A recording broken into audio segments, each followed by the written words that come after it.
Silk fabric originated in China at least 5,000 years ago and became a coveted luxury. Silk thread is produced by silkworms when they make their cocoons. Sericulture, or commercially breeding silkworms for silk production, is practiced in several Asian countries.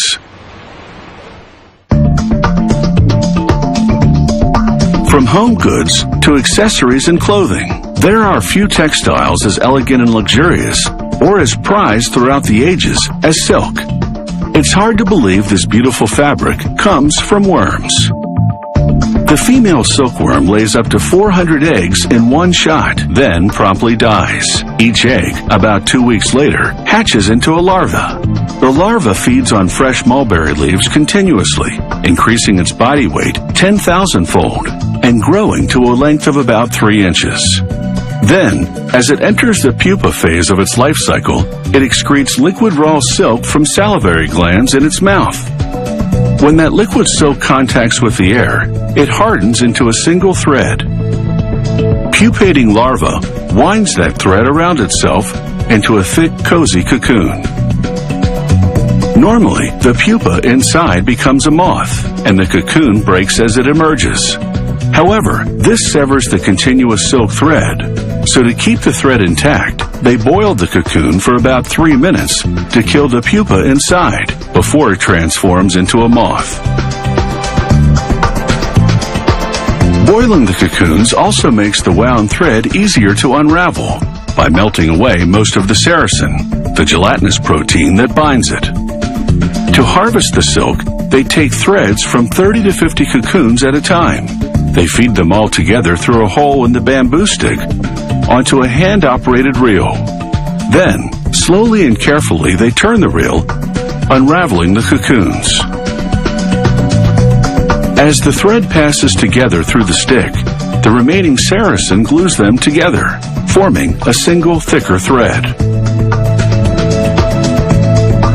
The silk threads coming together are so fine, only about 1/100th of a millimeter in diameter, that it takes 2,000 to 3,000 cocoons to produce a pound of silk thread. Unraveling cocoons is a time-consuming process because a single thread can be as long as 9 professional soccer fields.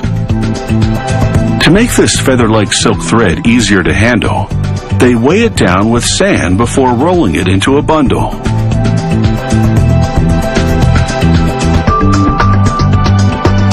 Next, they wash away the sand and remaining sericin, then bleach the thread so it will uniformly absorb the synthetic dye.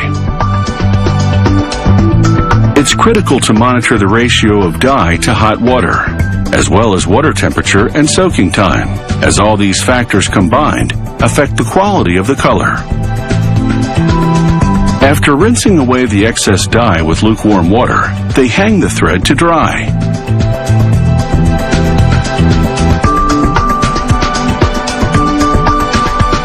They mount the bundles of dry dyed silk thread on a big machine, which transfers them to smaller rollers.